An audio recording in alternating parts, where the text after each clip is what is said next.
This is the only audio we're able to play from the shocking dashcam footage taken from inside Paul Doyle's car. So horrific is the video of parade goers being knocked down. Police say they won't be releasing it to the public. It started as a day of jubilant celebrations. Red smoke filled the air as triumphant Liverpool fans lined the city streets. But before the excitement even had chance to fade, chaos descended on Water Street.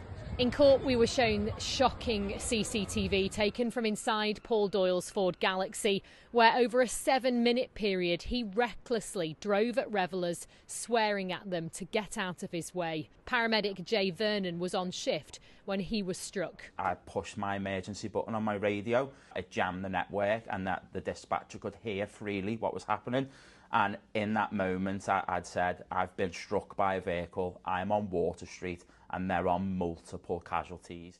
Paul Doyle changed his pleas to guilty on all 31 charges at the start of his trial. Judge Andrew Maneri said it was almost impossible to comprehend how any right-thinking person could act in the way that Paul Doyle did. You struck people head-on, knocked others onto the bonnet, drove over limbs, crushed prams, and forced those nearby to scatter in terror.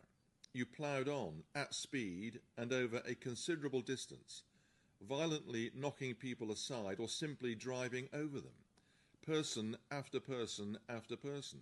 The judge also formally commended a member of the public with a High Sheriff Award for bravery, 41-year-old Daniel Barr, who heroically helped to bring this incident to an end by getting into the back seat of Paul Doyle's car, disregarding any danger to his own life. I've come to the realisation it's an automatic.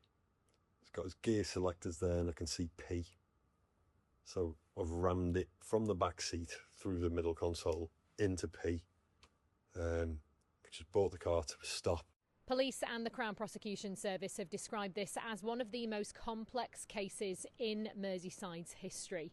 Doyle chose to act in an aggressive and dangerous manner with no regard for the safety and well-being of other people. My thoughts and the thoughts of the CPS are with the victims and the witnesses today. They've been through a difficult 2 days, reflecting on a day in Liverpool on the 26th of May, which should have been a day of joy and celebration, but turned to horror in the space of 7 minutes. We also learned today about a series of previous offences on Paul Doyle's record from the early 1990s, including prison time served for biting a man's ear off during a drunken brawl. Today he returns to jail for the start of this 21-and-a-half-year sentence.